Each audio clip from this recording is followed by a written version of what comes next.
Hello all of you, welcome again to my channel. मैं अक्षय अग्रवाल फिर से आपका स्वागत करता हूं एक नई क्लास में। पिछले कई लेक्चर्स में मैं आपको कोशिश कर रहा हूं कि आपके सिलेबस से जुड़े हुए सारे टॉपिक से सुपर फास्ट मोड में 100 एमसीक्यूज आपको प्रोवाइड करूं ताकि आप कम से कम समय में अपनी रिवीजन कर सकें। इसमें मैंने एक्सप्लेनेशन का समय जानबूझ के कम रखा है और ज्यादातर आंसर पे फोकस किया है with necessary explanation where required. आज का हमारा जो टॉपिक होगा उसी सिलसिले में वो होगा बैंकिंग, जो कि एक बड़ा बढ़िया इंपॉर्टेंट टॉपिक है जो PGT commerce, TGT commerce, economics में और एलटी ग्रेड के एग्जाम्स में बहुत सारे क्वेश्चन हमें इससे मिलते हैं। तो इसी सिलसिले को एमसीक्यूज के आगे बढ़ाते हुए आज हम चलते हैं बैंकिंग सेक्टर से, बैंकिंग टॉपिक से जुड़े हुए अपने 100 एमसीक्यूज के सेट के साथ फास्ट ट्रैक मोड में करेंगे। इसमें से कौन, जो पहला क्वेश्चन है, इसमें से कौन आरबीआई का फंक्शन नहीं है? आप बड़े आराम से देख के बता सकते हैं। ऑडिट कंडक्ट कराना आरबीआई का काम नहीं है। Issuing currency, lender of last resort, regulating banks, bankers bank, ये सब आरबीआई के फंक्शन है। आरबीआई किस साल में स्टैब्लिश हुआ था? पहले कई बार बताया हुआ क्वेश्चन है। 1934 में आरबीआई एक्ट पास किया गया था और 1935 में आरबीआई फॉर्म हुआ था। आरबीआई का हेडक्वार्टर मुंबई में है। आरबीआई 1949 में नेशनलाइज्ड हुआ था और आरबीआई इस समय इंडिया में अपनी 31 ब्रांचेस, 31 ब्रांचेस के संग ऑपरेट कर रहा है। इसका सही आंसर है A. RBI function of bankers bank, RBI का जो फंक्शन हम लोग पढ़ते हैं, bankers bank to the government या bankers to the government, banker to the government function क्या शो करता है? It manages the government banking transaction. आपने बैंकर्स बैंक भी पढ़ा है। बैंकर्स बैंक का मतलब कि जैसे कॉमर्शियल बैंक हमारे लिए बैंकों का काम करते हैं, उसी तरह आरबीआई कॉमर्शियल बैंकों के लिए बैंक का काम करता है। गवर्नमेंट बैंक का मतलब है function of bankers to the government, it manages the government banking transaction. हमारे जैसे ट्रांजैक्शंस को बैंक रेगुलेट करता है, उसी तरह government, central government, state government के ट्रांजैक्शंस को आरबीआई रेगुलेट करता है। इसमें से कौन क्वांटिटेटिव टूल नहीं है मॉनेटरी पॉलिसी का? आपने पढ़ा है monetary policies are issued by RBI from time to time. इसमें क्वांटिटेटिव और क्वालिटेटिव दोनों मेजर्स होते हैं। इसमें से आपको बताना है इसमें से कौन एक क्वांटिटेटिव टूल है। देखिए, ओपन मार्केट ऑपरेशन क्वांटिटेटिव है, moral suasion, credit rationing, selective credit control, ये तीनों क्वालिटेटिव मेजर्स हैं। ओपन मार्केट ऑपरेशंस में गवर्नमेंट की सिक्योरिटीज को ओपन मार्केट में आरबीआई बाई या सेल करने का काम करता है, जिससे कि मार्केट में मनी सप्लाई की क्वांटिटी इंक्रीज या डिक्रीज की जाती है। इसका ऑप्शन है बी। सीआरआर का क्या मतलब होता है? Cash reserve ratio.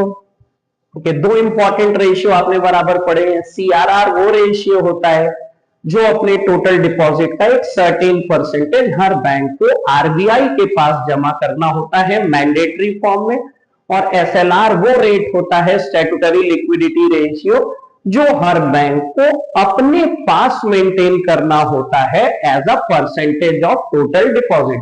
सीआरआर और एसएलआर दोनों ही आरबीआई डिसाइड करता है। इसका सही आंसर है percentage of deposit bank must keep with RBI. Which rate is used by RBI to inject short term liquidity? Short term liquidity को मार्केट में बढ़ाने के लिए इसमें से गवर्नमेंट द्वारा कौन सा इंस्ट्रूमेंट आरबीआई द्वारा यूज होता है? देखिए, वो है repo rate. Bank rate long term में होता है। Bank rate is the rate at which RBI lends money to commercial bank for long run, and the repo rate is the rate at which RBI lends money to commercial bank for short run. Repo rate कम करना एक बड़ा tool है। ये तुरंत market में inject करता है, मनी सप्लाई को बढ़ाता है। ये है रेपो रेट। अगला क्वेश्चन है, which of the following is the primary function of commercial bank. देखिए, करेंसी प्रिंट करना, लॉस बनाना, ऑडिट करना, आपको पता है ये इनका काम नहीं है। कॉमर्शियल बैंक का मेन फंक्शन होता है पब्लिक से accepting deposit and granting loan. They work on the principle of profit motive. वो प्रॉफिट मोटिव के लिए काम करते हैं, उनका मेन काम होता है एक्सेप्टिंग डिपॉजिट और ग्रांटिंग लोन्स। देखिए, शेड्यूल्ड बैंक इन इंडिया क्या होता है, एक आप पढ़ते होंगे scheduled commercial bank, public sector commercial bank, private sector commercial bank, और एक होता है शेड्यूल्ड कॉमर्शियल बैंक जो कि second schedule of RBI act में लिस्टेड है। इसमें पब्लिक सेक्टर बैंक और प्राइवेट सेक्टर बैंक दोनों ही आते हैं।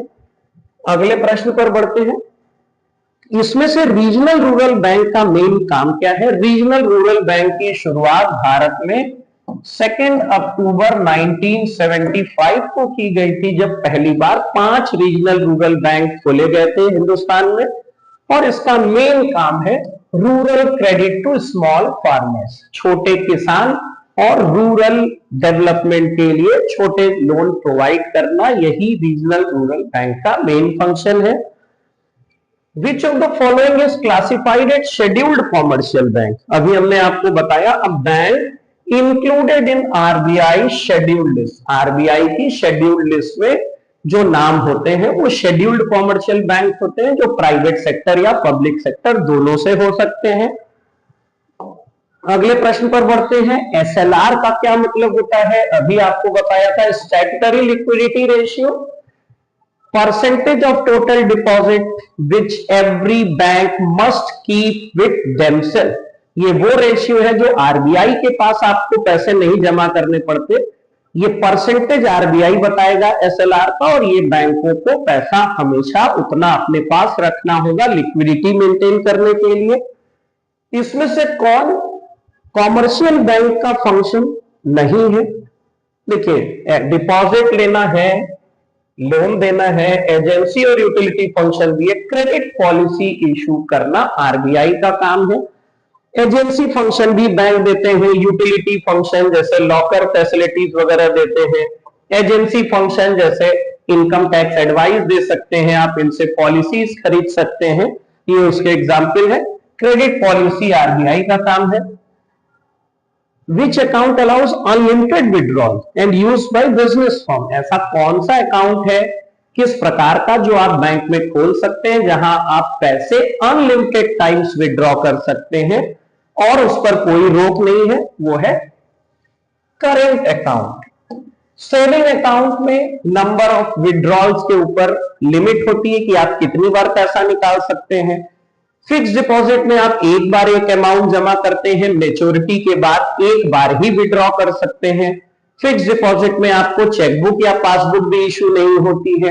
रिकरिंग डिपॉजिट में आप एक फिक्स अमाउंट हर महीने जमा करते हैं एक निश्चित समय के लिए। इसका सही आंसर है करेंट अकाउंट। इसके बाद है the process by which bank creates credit via deposit. Bank creates credit via deposit, इसको बोलते हैं क्रेडिट क्रिएशन। देखिए, कभी कभी कंफ्यूजन होता है कि क्रेडिट क्रिएशन आरबीआई करता है या कॉमर्शियल बैंक। क्रेडिट को रेगुलेट करने का काम आरबीआई का है, बट क्रेडिट क्रिएट करना कॉमर्शियल बैंकों का काम है, जो कि ज्वाइंटली करते हैं। पब्लिक सेक्टर के बैंक और प्राइवेट सेक्टर के बैंक मिल करके कॉमर्शियल बैंक क्रेडिट क्रिएट करते हैं। क्रेडिट क्रिएशन की जो लिमिट होती है वो होती है 1/, legal reserve ratio. Legal reserve ratio मतलब सीआरआर और एसएलआर दोनों को जोड़ के। अगले प्रश्न पर बढ़ते हैं, इसमें से कौन कोलेटरल सिक्योरिटी का एक उदाहरण है। जब हम बैंकों से लोन लेते हैं तो हमें एक मेन सिक्योरिटी और कुछ कोलेटरल सिक्योरिटी रखनी पड़ती है। उसका उदाहरण है हाइपोथिकेशन ऑफ गुड्स। अपने स्टॉक या गुड्स का हाइपोथिकेशन, ये कोलेटरल सिक्योरिटी का एक एग्जाम्पल है। ओवरड्राफ्ट फैसिलिटी, ओवरड्राफ्ट फैसिलिटी आमतौर पे सिर्फ करेंट अकाउंट में होती है, जिसका अर्थ होता है कि अपने अकाउंट में अवेलेबल क्रेडिट बैलेंस से ज्यादा पैसा विड्रॉ करने की छूट। ये एक आपके लिए शॉर्ट टर्म लोन होता है जो बैंकों द्वारा अपने कस्टमर को दिया जाता है एक एग्रीमेंट के तहत। तो ये करेंट अकाउंट पर दिया जाता है। अगला क्वेश्चन है, which of the following instrument is use for bill discounting. Bill discounting bills of exchange की होती है। बिल्स ऑफ एक्सचेंज को आप कॉमर्शियल बैंकों से डिस्काउंट करा सकते हैं। इसके बाद एक standing instruction given to the bank are use for. हम बैंकों को जो स्टैंडिंग इंस्ट्रक्शन देते हैं, स्टैंडिंग इंस्ट्रक्शन का मतलब होता है एक हमारे द्वारा दिया गया बैंक को इंस्ट्रक्शन कि वो लगातार हमारे किसी पेमेंट को करता रहे। जैसे सिस्टमैटिक इन्वेस्टमेंट प्लान, आपने एसआईपी लिया है, बैंक को आपने इंस्ट्रक्शन दिया है कि वो हर महीने उसमें पेमेंट करते रहे। स्टैंडिंग इंस्ट्रक्शन लॉन्ग टर्म के लिए होते हैं, जब तक आप उसको स्टॉप नहीं कर देते बैंक उसको फॉलो करता है। रेकरिंग ऑटोमेटिक पेमेंट्स के लिए इसका इस्तेमाल किया जाता है।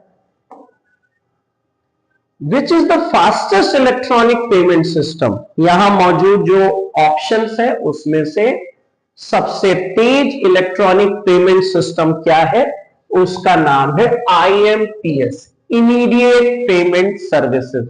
ये सब इलेक्ट्रॉनिक पेमेंट के मोड है, लेकिन इसमें से जो सबसे तेज है वो है IMPS, immediate payment service.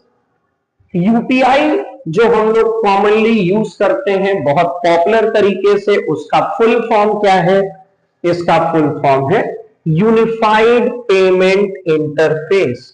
UPI का जो हम लोग इस्तेमाल करते हैं, फोन पे, गूगल पे या और किसी तरीके का भीम यूपीआई, ये सब यूपीआई प्लेटफॉर्म है। यूपीआई का फुल फॉर्म होता है यूनिफाइड पेमेंट इंटरफेस। अगले क्वेश्चन पे बढ़ते हैं, ऐसा कौन से प्रकार का बैंक का अकाउंट है जो सेविंग को भी एनकरेज करता है और कुछ ब्याज भी देता है। वो है सेविंग अकाउंट। नाम से ही पता लग रहा है ये तो लोन है, ये भी लोन है। करेंट अकाउंट पे आमतौर पे बैंक किसी तरीके का इंटरेस्ट ऑफर नहीं करता और वो सेविंग को बढ़ावा देने के लिए नहीं होता, वो बिजनेस पर्पज से होता है। इसका सही आंसर है सेविंग अकाउंट। डिमांड डिपॉजिट क्या है? देखिए, डिमांड डिपॉजिट कॉमर्शियल बैंकों के पास कस्टमर का जमा वो पैसा है जिसको वो जब चाहे विड्रॉ कर सकते हैं। इनको चेकेबल डिपॉजिट भी बोलते हैं, विड्रॉएबल डिपॉजिट भी बोलते हैं। फिक्स्ड अकाउंट और रेकरिंग अकाउंट में पड़े हुए पैसे डिमांड डिपॉजिट नहीं होते। आमतौर पे जो सेविंग अकाउंट है और करेंट अकाउंट है, उसके पैसे को कस्टमर जब चाहे चेक के थ्रू या दूसरे मीडियम से निकाल सकता है। डिपॉजिट रेटेबल ऑन डिमांड, जब भी कस्टमर डिमांड करेगा वो बैंकों को पे करना पड़ेगा। अगला क्वेश्चन है, इसमें से कौन एक नेगोशिएबल इंस्ट्रूमेंट है? चेक है कि प्रॉमिसरी नोट या bills of exchange. Important question है। नेगोशिएबल इंस्ट्रूमेंट एक्ट 1881 में इंडिया में पास हुआ था। उसमें लिखा हुआ है कि चेक, प्रॉमिसरी नोट और बिल्स ऑफ एक्सचेंज ये तीनों नेगोशिएबल इंस्ट्रूमेंट है, मतलब कि आप कैश के बदले इनका लेन देन लीगल तरीके से कर सकते हैं अपने पेमेंट को निपटाने के लिए। What does NEFT means? NEFT का मतलब क्या होता है? National electronic fund transfer. अभी आपने यूपीआई का मतलब देखा, नेफ्ट, IMPS, ये सब पेमेंट के मॉडर्न फॉर्म्स हैं जो बैंकिंग में यूज होते हैं। नेफ्ट का मतलब होता है नेशनल इलेक्ट्रॉनिक फंड ट्रांसफर। अब देखिए, ये भी एक इलेक्ट्रॉनिक पेमेंट सिस्टम है। RTGS, real time gross settlement, ये किस चीज के लिए यूज होता है? देखिए, RTGS रियल टाइम सेटलमेंट है, इसमें पैसे इमीडिएटली सेटल हो जाते हैं। इसका मिनिमम अमाउंट 2 लाख रुपीज है। नेफ्ट में पेमेंट इमीडिएट ट्रांसफर नहीं होता बल्कि थोड़े थोड़े टाइम पर बैचेस में होता है। तो इमीडिएट पेमेंट हाई वैल्यू के लिए इसका इस्तेमाल होता है आरटीजीएस का। 2 लाख से ऊपर का पेमेंट ही आरटीजीएस से जा सकता है और इमीडिएट ट्रांसफर इसमें होता है। नेफ्ट इमीडिएट ट्रांसफर के लिए यूज नहीं होता है। Which of is a modern banking term referring to technology enabled banking across? इसमें से कौन एक मॉडर्न टर्म है जिसको technology enabled banking across branches, ये है सीबीएस कोर बैंकिंग सॉल्यूशन। आज के समय में जब आप किसी बैंक में अकाउंट ओपन करते हैं तो आप खाली उस ब्रांच के कस्टमर नहीं बनते हैं जिस ब्रांच में आपने अकाउंट खोला है, बल्कि आप पूरे बैंक के कस्टमर बनते हैं और आप अपने कस्टमर के रूप में बैंक से डीलिंग ग्लोबल लेवल पर, नेशनल लेवल पर किसी भी ब्रांच से आप उसके बेनिफिट को ले सकते हैं। इसको बोलते हैं core banking solution, CBS. Banking में केवाईसी क्या होता है, बड़ा कॉमन है। इसका फुल फॉर्म होता है नो योर कस्टमर। बैंक में ही नहीं और भी जगह पर केवाईसी नॉर्म्स पूरे करने होते हैं। ये इसलिए होता है ताकि आप अपने कस्टमर को सही से आइडेंटिफाई कर पाए और किसी तरीके की फ्रॉड या एरर की चांसेस है तो वो मिनिमाइज हो सके। भारत में करेंसी नोट कौन इशू करता है, बड़ा सिंपल सा क्वेश्चन है। करेंसी नोट आरबीआई द्वारा इशू किए जाते हैं भारत में। इसका सही आंसर है reserve bank of India, RBI. अगले प्रश्न पर आते हैं। कस्टमर के एजेंट के रूप में, क्योंकि कॉमर्शियल बैंक एजेंसी फंक्शन भी करता है, यूटिलिटी फंक्शन भी करता है, एज एन एजेंट वो कस्टमर को इसमें से कौन सी सर्विस दे सकता है? ये तीनों नहीं है। Collecting cheques and bill, customer के चेक्स को, बिल्स को कलेक्ट करना, ये कॉमर्शियल बैंक के एजेंसी फंक्शन में आता है। इसमें से कौन ई बैंकिंग या इलेक्ट्रॉनिक बैंकिंग का हिस्सा नहीं है? ये भी है, ये भी है, मोबाइल बैंकिंग भी है। ब्रांच में जाके पासबुक अपडेट कराना खुद से कस्टमर द्वारा, ये इलेक्ट्रॉनिक या ई बैंकिंग का हिस्सा नहीं है, वो ट्रेडिशनल बैंकिंग का हिस्सा है।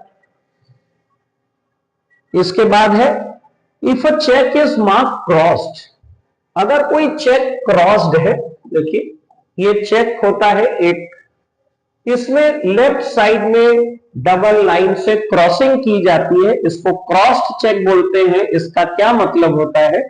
इसका मतलब होता है it must be credited to bank account only. अगर कोई मुझको क्रॉस चेक देता है, मैं उसको अपने बैंक में जमा करता हूं, तो पैसा चेक देने वाले के अकाउंट से मेरे अकाउंट में ही ट्रांसफर होगा, मैं चेक को सीधे जाकर एनकैश नहीं करा सकता। इसका आंसर है C. Which endorsement transfer cheque ownership to a specific person, अगर आप किसी चेक को, बियरर चेक को एंडोर्स करना चाहते हैं किसी खास व्यक्ति को कि आपके बदले वो व्यक्ति उस चेक का ओनर हो जाए और पैसा निकाल ले, इसको बोलते हैं स्पेशल एंडोर्समेंट। अकाउंट पे चेक में एंडोर्समेंट संभव नहीं है, जिस व्यक्ति का नाम लिखा है उसी के अकाउंट में पैसा आएगा, लेकिन बियरर चेक में एंडोर्समेंट हो सकता है। आप एक व्यक्ति से दूसरे व्यक्ति तक उस चेक को पहुंचा सकते हैं। अगर किसी खास व्यक्ति को आप ओनरशिप ट्रांसफर कर रहे हैं तो वो कहलाता है special endorsement. Credit creation multiplier, देखिए क्रेडिट क्रिएशन कॉमर्शियल बैंक का एक फंक्शन है, आरबीआई का फंक्शन ऑन विच रेशियो, कि credit creation is the function of commercial bank. Credit creation commercial bank करते हैं, पब्लिक सेक्टर के, प्राइवेट सेक्टर के बैंक मिल करके ज्वाइंटली क्रेडिट क्रिएट करते हैं। वो किस रेशियो पर डिपेंड होता है? क्या वो सीआरआर पर या सिर्फ एसएलआर पर या दोनों पर डिपेंड करता है? ठीक है, क्रेडिट क्रिएशन का फॉर्मूला होता है 1 अपॉन लीगल रिजर्व रिक्वायरमेंट, या इसको कभी कभी 1/RRR भी बोलते हैं, रिक्वायर्ड रिजर्व रेशियो, और ये होता है CRR प्लस SLR। इन दोनों को मिलाकर लीगल रिजर्व रिक्वायरमेंट पूरा होता है।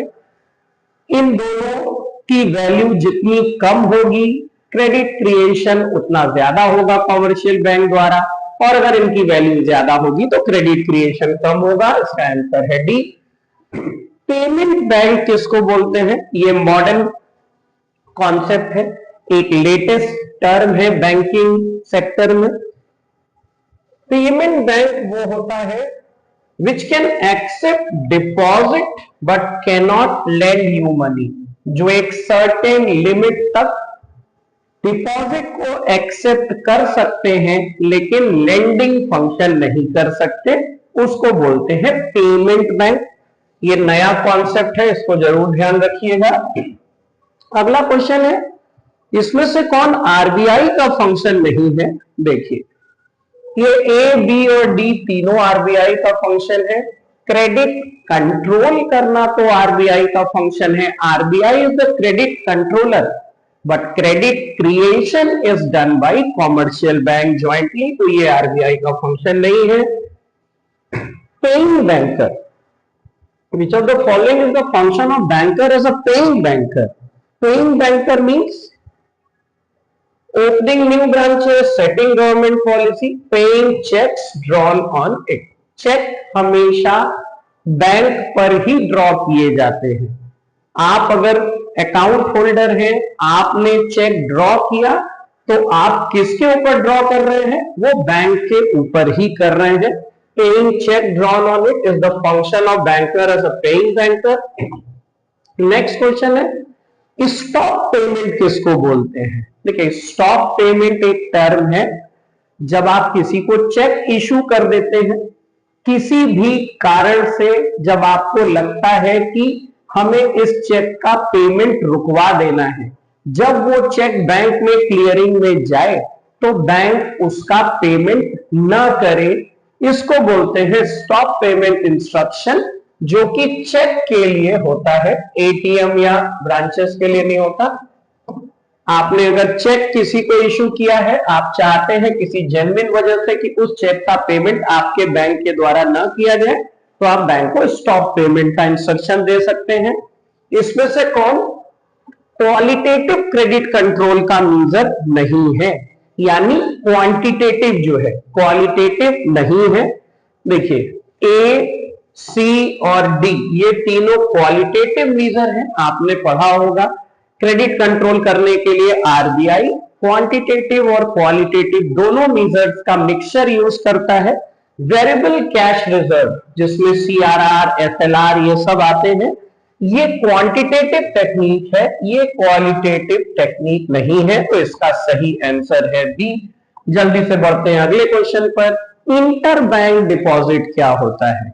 Inter bank deposit, deposit placed by one bank with another bank, एक बैंक द्वारा दूसरे बैंक के पास अपने पैसे को डिपॉजिट करना, इसको इंटर बैंक डिपॉजिट बोलते हैं। What is call money market? देखिए, कॉल मनी क्या होता है? Market for long term loans, market for overnight interbank funds, market for calling deposits. देखिए, कॉल मनी मार्केट का मतलब है ओवरनाइट, जब एक बैंक दूसरे बैंक के पास अपने पैसे को डिपॉजिट एक दिन तक के लिए करता है। ओवरनाइट का मतलब हुआ एक रात के लिए। जब इस तरह का डिपॉजिट एक बैंक द्वारा दूसरे बैंक में किया जाता है, उसको बोलते हैं कॉल मनी मार्केट। और ये एक दिन से लेके 14 दिन तक का आमतौर पे होता है। एक दिन का जब ये होता है तो उसको बोलते हैं कॉल मनी, एक दिन से ज्यादा होता है तो उसको नोटिस मनी बोलते हैं। अगले क्वेश्चन पे बढ़ते हैं, रेकरिंग डिपॉजिट। देखिए, recurring deposit, fix deposit, current deposit और सेविंग अकाउंट डिपॉजिट, ये सब कुछ कॉमन डिपॉजिट्स हैं जो हम बैंकों में करते हैं। रेकरिंग का मतलब है जो बार बार रिपीट हो रहा हो। Regular fixed instalment deposit periodically. Suppose आप 2000 रुपए पर मंथ जमा कर रहे हैं 120 मंथ तक, ये रेकरिंग डिपॉजिट है। 120 महीने यानी 10 साल के बाद आपने जो 2-2 हजार हर महीने जमा किए हैं वो प्लस जो भी इंटरेस्ट है वो जोड़ के आपको मिल जाएगा। इसमें पासबुक इशू की जाती है, चेकबुक नहीं मिलती। Bills of exchange is drawn by, देखिए bills of exchange is drawn by drawer on the drawee. Suppose A को पैसा चाहिए बी से, मींस बी डेटर है और ए क्रेडिटर है। ए को पैसा चाहिए बी से, ए क्रेडिटर है और बी डेटर है। A will draw a bills of exchange on B. तो अगर क्वेश्चन डेटर या क्रेडिटर पूछता है तो आप लिखेंगे it is drawn bye creditor. किसके ऊपर? डेटर के ऊपर। Creditor will draw on debtor. तो यहां पर ए जो होगा वो ड्रॉवर होगा और बी जो होगा वो ड्रॉई होगा। Drawer and ड्रॉई। ड्रॉई मतलब जिसके ऊपर बिल लिखा गया है, मतलब जिस व्यक्ति को पेमेंट करना है, बी द्वारा पेमेंट किया जाएगा, बी ड्रॉई है। इसका आंसर होगा ड्रॉवर बी। अगला क्वेश्चन है which of the following indicates a bank solvency position. Bank की सॉल्वेंसी पोजीशन किससे सबसे अच्छे से पता लगती है? उसको बोलते हैं कैपिटल एडिक्वेसी रेशियो। ब्रांचेस से, एटीएम से, प्रॉफिट एंड लॉस से सॉल्वेंसी पोजीशन नहीं पता लगती, उसके लिए हमें कैपिटल एडिक्वेसी रेशियो निकालना पड़ता है। बेसल नॉर्म्स किस चीज से डील करते हैं? देखिए बेसल नॉर्म्स आरबीआई द्वारा जारी किए गए हैं बैंकों को फॉलो करने के लिए नॉर्म्स। ये कैपिटल एडिक्वेसी और रिस्क मैनेजमेंट, हालांकि इस नॉर्म्स में और भी कई चीजें हैं, लेकिन यहां पर जो बेस्ट ऑप्शन है वो आपको चूज करना है कि बेसल नॉर्म्स किस चीज के लिए होते हैं। वो कैपिटल एडिक्वेसी और रिस्क मैनेजमेंट से जुड़े हुए होते हैं। ब्रांच से, क्यू मैनेजमेंट, इनसे मतलब नहीं है। अगले प्रश्न पर बढ़ते हैं। एनपीए नॉन परफॉर्मिंग एसेट किसको बोलते हैं बैंकों के लिए? Fresh loan, cash in hand, loan on which interest और principal is over due for more than 90 days. कोई भी ऐसा पूल लोन या उस पर ब्याज जो कि 90 दिन से अधिक के लिए ड्यू हो चुका है और कस्टमर द्वारा अभी तक उसका पेमेंट नहीं किया गया है, उसको नॉन परफॉर्मिंग एसेट की कैटेगरी में रखा जाता है। The instrument issued by bank for transfer of funds from one branch to another within the same bank। देखिए इंपॉर्टेंट क्वेश्चन है, इसका सही आंसर है demand draft. Inter bank transfer voucher कोई स्टैंडर्ड बैंकिंग टर्म नहीं है। चेक कस्टमर द्वारा issue किया जाता है। पे ऑर्डर डिमांड ड्राफ्ट जैसा ही फंक्शन करता है, लेकिन वो सेम सिटी के लिए होता है, यानी अपने शहर में एक बैंक से दूसरे बैंक में पैसे ट्रांसफर करवाने हैं तो उसके लिए पे ऑर्डर इशू करते हैं। इसका सही आंसर है डिमांड ड्राफ्ट, डीडी जिसको शॉर्ट फॉर्म में बोलते हैं। Which of this is a primary capital market activity bank involvement. देखिए इसमें से कौन सी एक प्राइमरीली कैपिटल मार्केट से जुड़ी हुई एक्टिविटी है जिसको बैंक परफॉर्म करता है? कैश विड्रॉल, लॉकर फैसिलिटी, ये तो यूटिलिटी फंक्शन में आता है। एक्सेप्टिंग डिपॉजिट उनका प्राइमरी फंक्शन है। Under writing securities issue, under writer का काम भी करते हैं बैंक। जब कंपनियां अपनी नई सिक्योरिटीज मार्केट में लॉन्च करती हैं तो अपने मिनिमम सब्सक्रिप्शन को सिक्योर करने के लिए वो अंडर राइटर्स का सहारा लेती है और बैंक भी अंडर राइटिंग का काम करते हैं। इसके अलावा है नेक्स्ट बैंक रेट किसको बोलते हैं? Bank rate and repo rate दोनों में कंफ्यूजन रहता है। बैंक रेट और रेपो रेट ये दोनों वो रेट हैं जिस पर आरबीआई कॉमर्शियल बैंकों को लोन देता है। रेपो रेट शॉर्ट टर्म में एप्लीकेबल होता है, बैंक लोन लॉन्ग टर्म में, बैंक रेट लॉन्ग टर्म में एप्लीकेबल होता है। इसका सही आंसर है rate at which RBI lends to commercial bank, long run के लिए होता है।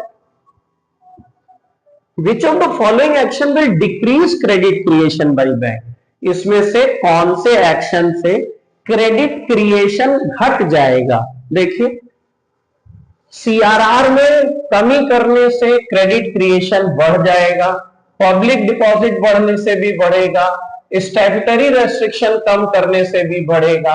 लेकिन अगर सीआरआर या एसएलआर को बढ़ा दिया जाए तो बैंकों के पास लोन बांटने के लिए कम पैसा बचेगा और क्रेडिट क्रिएशन वो कम कर पाएंगे। तो इसका आंसर है B. Which of the following is not a type of commercial bank in India? Public sector, private sector, cooperative भी होता है। म्युनिसिपल बैंक जैसा कोई separate category of bank India में नहीं है। प्राइवेट सेक्टर बैंक भी है, पब्लिक सेक्टर बैंक भी है और कोऑपरेटिव बैंक्स भी है। अगला क्वेश्चन है DBT, direct benefit transfer in government payments primarily used, जो गवर्नमेंट डायरेक्ट बेनिफिट ट्रांसफर करती है, जैसे किसान सम्मान निधि, किसानों को पैसे दिए जा रहे हैं 500 रुपीज 3 महीने पर जो पेमेंट किया जाता है, या इस तरीके की जो भी स्कीम्स हैं वो कैश या चेक या पोस्ट ऑर्डर से नहीं, नेफ्ट आरटीजीएस बैंकिंग नेटवर्क का सहारा लेकर के डायरेक्ट पेमेंट किया जा रहा है। देखिए, ये बड़ा एक इंपॉर्टेंट क्वेश्चन है।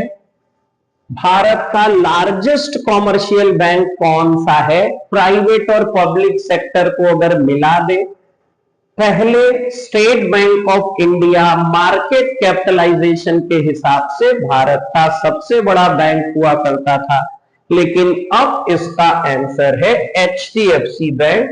2025 में अगर ये क्वेश्चन पूछा गया या पूछा जाता है तो भारत का सबसे बड़ा कॉमर्शियल बैंक अगर प्राइवेट और पब्लिक सेक्टर को मिलाकर देखें तो वो है एचडीएफसी बैंक। अगले प्रश्न पर आते हैं।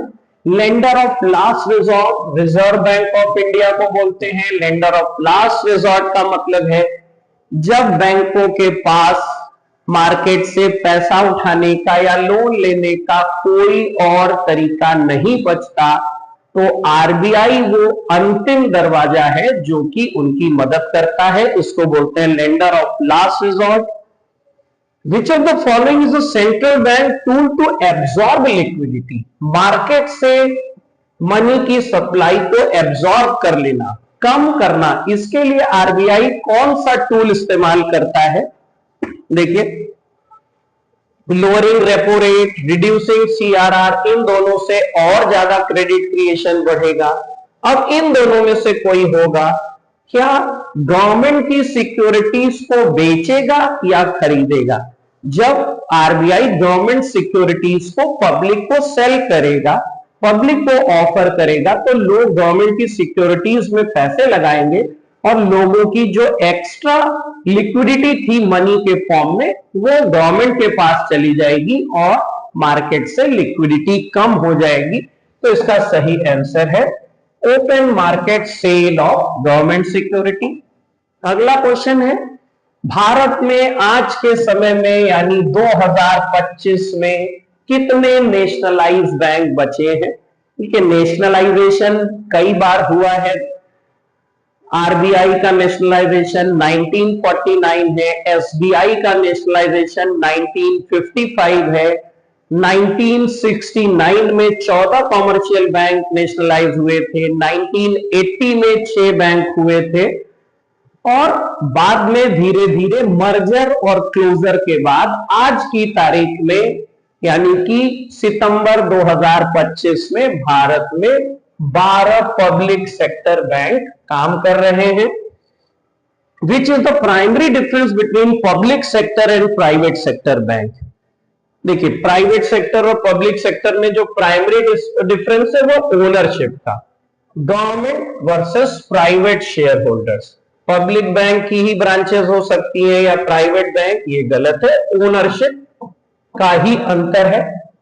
अगला प्रश्न है, चेक ट्रंकेशन सिस्टम, सीटीएस, देखिए ये भी बड़ा इंपॉर्टेंट टर्म है।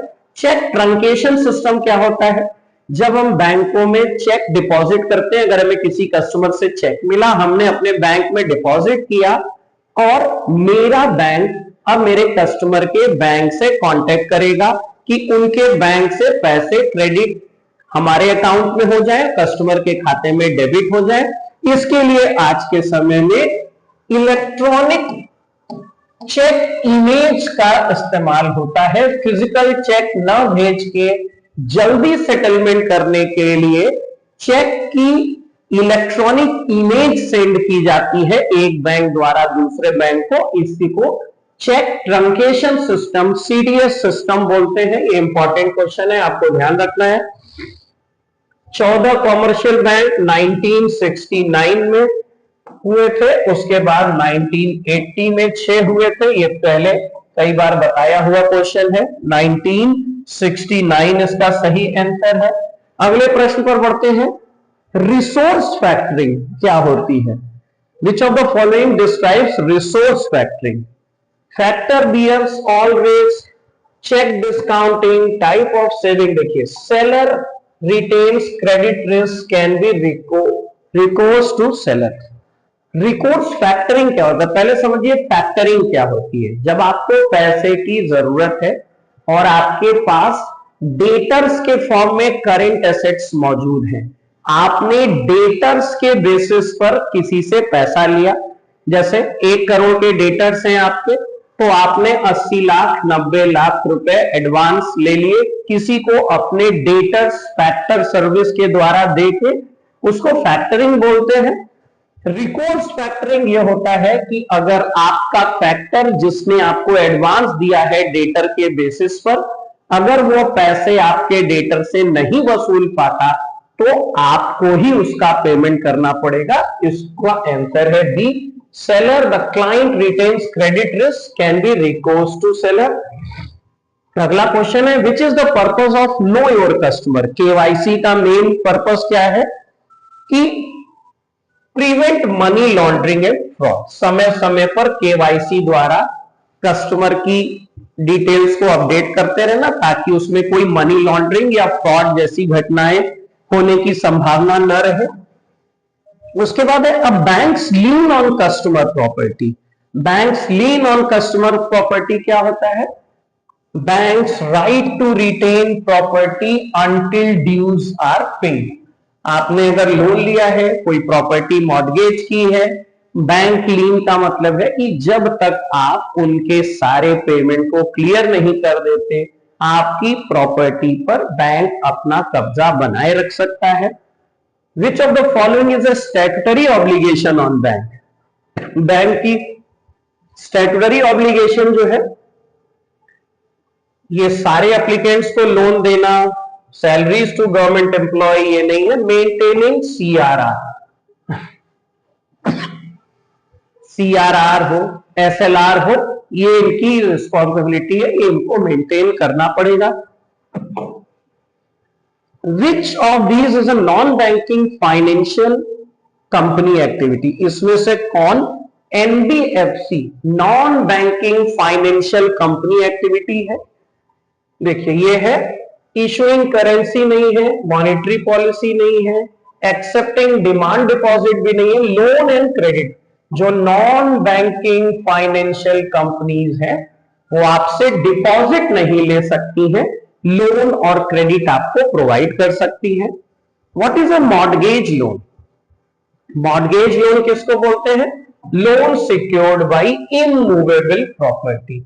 इमूवेबल प्रॉपर्टी, जमीन मकान पे मॉर्गेज करके पैसा लेना, इसको मॉर्गेज लोन बोलते हैं। फिर है प्रायोरिटी सेक्टर लेंडिंग के बारे में क्या सही है? What is priority sector lending? Banks can not lend to small farmers, lending to rich house. देखिए ये क्या है? Banks are required to lend certain percent to agricultural small enterprise. Priority sector का मतलब है कि बैंकों को अपने टोटल लोन का कुछ परसेंट छोटे व्यापारियों के लिए, एग्रीकल्चर के लिए देना आवश्यक है। इसको बोलते हैं priority sector lending. What is the main aim of anti money laundering measures in bank? Anti money laundering measures क्यों अपनाए जाते हैं? वो है to detect, prevent laundering of illicit fund, गलत पैसे का इस्तेमाल होने देना, इसको रोकना एंटी मनी लॉन्ड्रिंग का काम है। इसका सही आंसर है बी। अगला प्रश्न है, इलेक्ट्रॉनिक चेक क्लियरिंग के लिए क्या इस्तेमाल होता है? Bar code, QR code, MICR, MICR, magnetic ink character reader, MICR, magnetic ink character reader का इस्तेमाल इलेक्ट्रॉनिक चेक क्लियरिंग में होता है इंडिया में। Which regulation mandates bank to maintain a minimum capital adequacy ratio? Minimum capital adequacy ratio Basel norms द्वारा बताया गया है, जो RBI बताती है। RBI के बेसल नॉर्म्स में बताया गया है कि बैंकों का कैपिटल एडिक्वेसी रेशियो क्या होगा। अगला क्वेश्चन है, ट्रेजरी बिल किसको बोलते हैं? क्या ये कॉर्पोरेट बॉन्ड है, चेक इशूड बाय ट्रेजरी है, या इंश्योरेंस पॉलिसी है? देखिए, ये short term government debt instrument है। गवर्नमेंट RBI के थ्रू ट्रेजरी बिल इशू करवाती है, जिनको जीरो कूपन बॉन्ड्स भी बोलते हैं। ये जनरली डिस्काउंट पर इशू होती है और फेस वैल्यू पर इनकी मेच्योरिटी होती है। जो डिफरेंस होता है वही इंटरेस्ट इनकम होती है। ये शॉर्ट टर्म गवर्नमेंट डेट है, जो RBI की मदद से गवर्नमेंट इसको सेल करती है। बैंक्स मर्चेंट बैंकिंग एक्टिविटी में क्या आता है? Cash withdrawal, printing bank statement. देखिए, ये तो मेन प्राइमरी फंक्शन है। मर्चेंट बैंकिंग में आता है corporate finance, under writing, issue management. ये सारी चीजें, सुविधाएं मर्चेंट बैंकिंग के अंडर में आती है। कॉर्पोरेट फाइनेंस करना, अंडर राइटिंग करना, इशू को मैनेज करना, ये सारी चीजें मर्चेंट बैंकिंग में आती है। ओवरड्राफ्ट के बारे में कौन सी बात सही है? ओवरड्राफ्ट क्या होता है? इस पर जीरो इंटरेस्ट है, गलत है। एक बैंक दूसरे को देता है, ये भी गलत है। It allows the customer to draw more than balance up to limit. हमारे बैंक अकाउंट में जितने बैलेंस हैं रुपए, आमतौर पे हम उससे ज्यादा विड्रॉ नहीं कर सकते।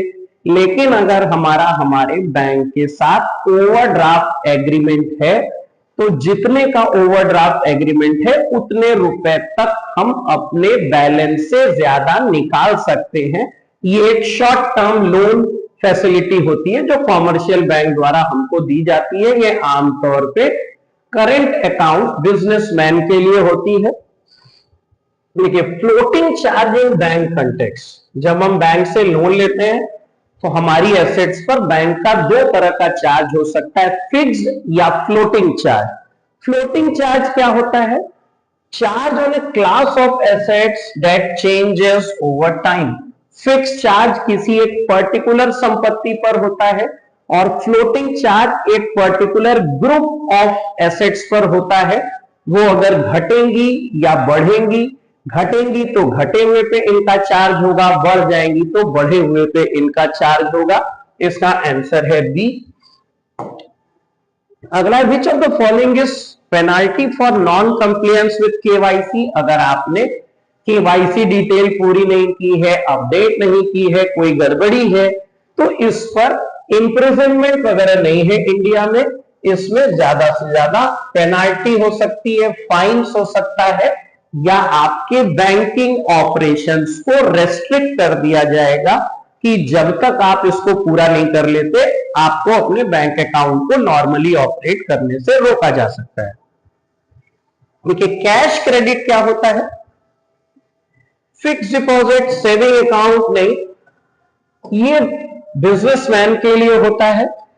कैश क्रेडिट, जिसमें आप अपने स्टॉक इन्वेंट्री के बेसिस पर बैंक से लोन ले सकते हैं। ये एक करेंट अकाउंट की तरह से होता है। जितना आप विड्रॉ करेंगे उसके ऊपर लोन लगेगा, उसके ऊपर इंटरेस्ट चार्ज होगा।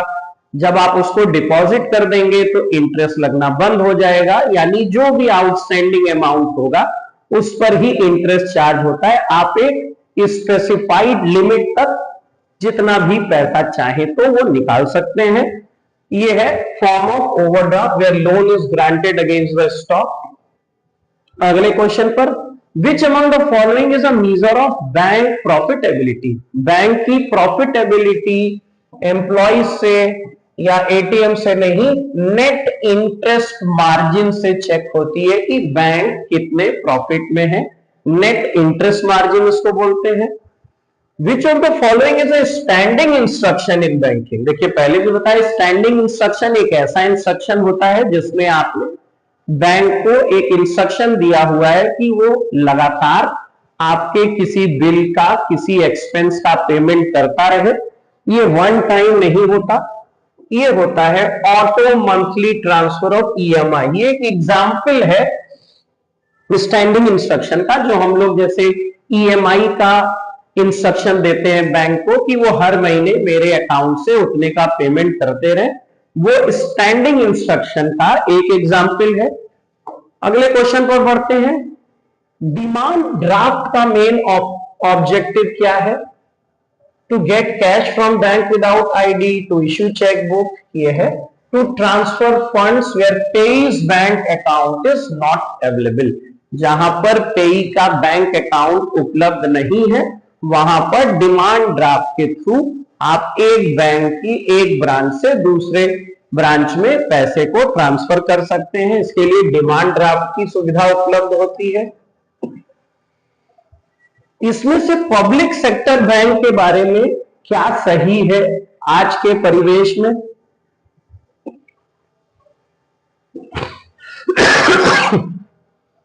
There is no public sector bank, ये गलत है। Number of public sector bank single digit में, ये भी गलत है। All banks are now private, ये भी गलत है। सही है, several mergers reduce the numbers around a dozen. कई बार मर्जर होने के बाद आज की डेट में 12 public sector commercial bank India में काम कर रहे हैं, तो इसका सही आंसर है सी। इसके बाद है money supply is regarded as which type of concept? निम्नलिखित में कौन सा सबसे पुराना बैंक है जो अभी भी मौजूद है, जिसकी उत्पत्ति बैंक ऑफ कलकत्ता से जुड़ी हुई है? देखिए, बैंक ऑफ हिंदुस्तान ऐसे तो भारत का सबसे पुराना बैंक माना जाता है। 1770 में इसका फॉर्मेशन हुआ था। यहां जो प्रश्न है उसका सही उत्तर है स्टेट बैंक ऑफ इंडिया। इसकी हिस्ट्री 1806 से जुड़ी है। इसका कई बार दूसरे बैंकों के संग मर्जर हुआ। इसको पहले इंपीरियल बैंक ऑफ इंडिया के नाम से भी जाना जाता था, बाद में ये स्टेट बैंक ऑफ इंडिया बना, जिसका 1955 में नेशनलाइजेशन हुआ था। इसका सही आंसर है ए। Which mechanism help bank customer to set up automatic recurring bill payment? Automatic recurring bill payment के लिए स्टैंडिंग इंस्ट्रक्शन देना होता है। कई बार अभी हम लोगों ने पढ़ा। चेक ट्रांकेशन दूसरा सिस्टम है जिसमें बैंक दूसरे बैंक को चेक की इलेक्ट्रॉनिक इमेज सेंड करते हैं ताकि क्लियरिंग तेज हो जाए। इसका सही आंसर है स्टैंडिंग इंस्ट्रक्शन। मनी सप्लाई, आपने M1, M2, M3, M4 जैसी मनी सप्लाई की डेफिनेशन पढ़ी है। क्या वो फ्लो कॉन्सेप्ट है या स्टॉक कॉन्सेप्ट है? नाइदर तो हो नहीं सकता, बोथ भी नहीं होगा। देखिए, आमतौर पे किसी गुड्स की सप्लाई एक पर्टिकुलर टाइम पीरियड के लिए नापी जाती है।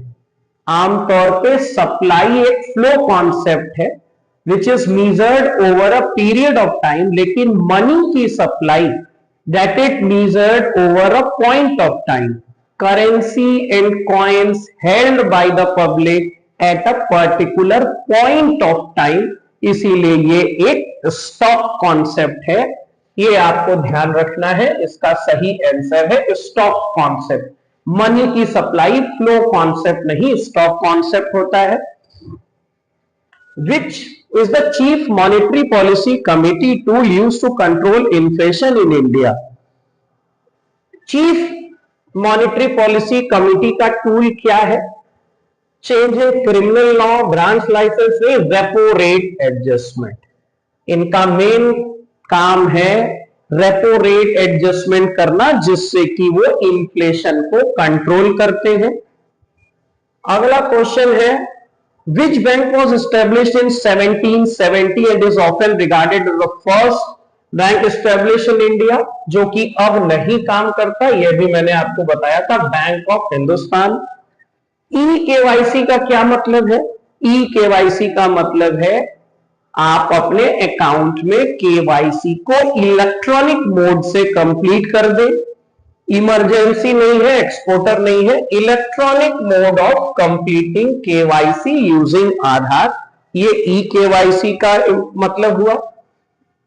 Which type of bank accept deposit and provide credit, but it is primarily meant for financial inclusion of unreserved section?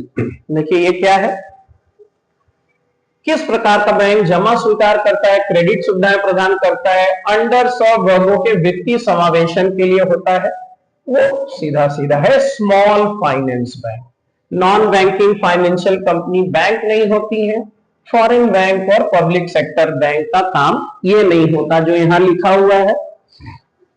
देखिए ये इंपॉर्टेंट क्वेश्चन है यहां पर, साइबर सिक्योरिटी में फिशिंग शब्द का क्या मतलब होता है? ये साइबर क्राइम से जुड़ा हुआ एक टर्म है। हैकिंग इनटू बैंक सर्वर्स, क्या बैंक सर्वर को हैक कर लेना? fraudulent attempt to obtain sensitive information by pretending as a trustworthy entity, installation of antivirus। देखिए इसका सही आंसर है sending large number of spam mails, बड़ी संख्या में स्पैम मेल्स भेज के लोगों के साथ साइबर फ्रॉड करने की कोशिश करना, इसको साइबर सिक्योरिटी की भाषा में फिशिंग बोला जाता है। अगला शब्द, अगला क्वेश्चन है which of the following is a payment system overseen by RBI? उसमें कौन सा पेमेंट सिस्टम जो आरबीआई के नियंत्रण में चलता है? नेफ्ट भी है, आरटीजीएस, यूपीआई, तीनों हैं, इसका मतलब है all of the above. NEFT, RTGS, UPI, तीनों के बारे में हम लोगों ने अभी आज भी प्रश्न किए हैं। ये तीनों ही आरबीआई की देखरेख और नियंत्रण में चलते हैं। देखिए भारत में 1 रुपए का नोट कौन छापता है? आमतौर पे आपने पढ़ा है कि the body which issues the currency in India वो आरबीआई है, लेकिन 1 रुपए का नोट आरबीआई द्वारा नहीं छापा जाता। 1 रुपए का नोट मिनिस्ट्री ऑफ फाइनेंस छापता है और इस पे फाइनेंस सेक्रेटरी की सिग्नेचर होती है। बाकी नोटों पर आरबीआई के गवर्नर की सिग्नेचर होती है। 1 रुपए के नोट पर फाइनेंस सेक्रेटरी की सिग्नेचर होती है, मिनिस्ट्री ऑफ फाइनेंस। अगले प्रश्न पर आते हैं, बैंकिंग में क्लियरिंग हाउस की मुख्य भूमिका क्या होती है? करेंसी नोट प्रिंट करना या लाइसेंस इश्यू करना? इसका सही आंसर है collect and settle inter bank cheque. बैंकों के बीच में जो चेक के थ्रू लेन देन होता है उसको सेटल करना। नॉन परफॉर्मिंग एसेट अभी मैंने बताया था, when the borrower defaults for 90 days और मोर, जब आप लोन का मूल हिस्सा या इंटरेस्ट चुका पाने में असमर्थ होते हैं, 90 दिनों के बाद बैंक उसको नॉन परफॉर्मिंग एसेट मान लेता है। अगला क्वेश्चन है, आरबीआई की कितनी ब्रांचेस इंडिया में इस समय वर्क कर रही हैं? आरबीआई 1935 में बना, 1949 में ये नेशनलाइज हुआ। मुंबई में इसकी हेड ऑफिस है। हेड ऑफिस के अलावा 31 ब्रांचेस हिंदुस्तान में आरबीआई की काम कर रही है आज की तारीख में। What happens when RBI conducts a reverse repo operation. देखिए रिवर्स रेपो क्या होता है?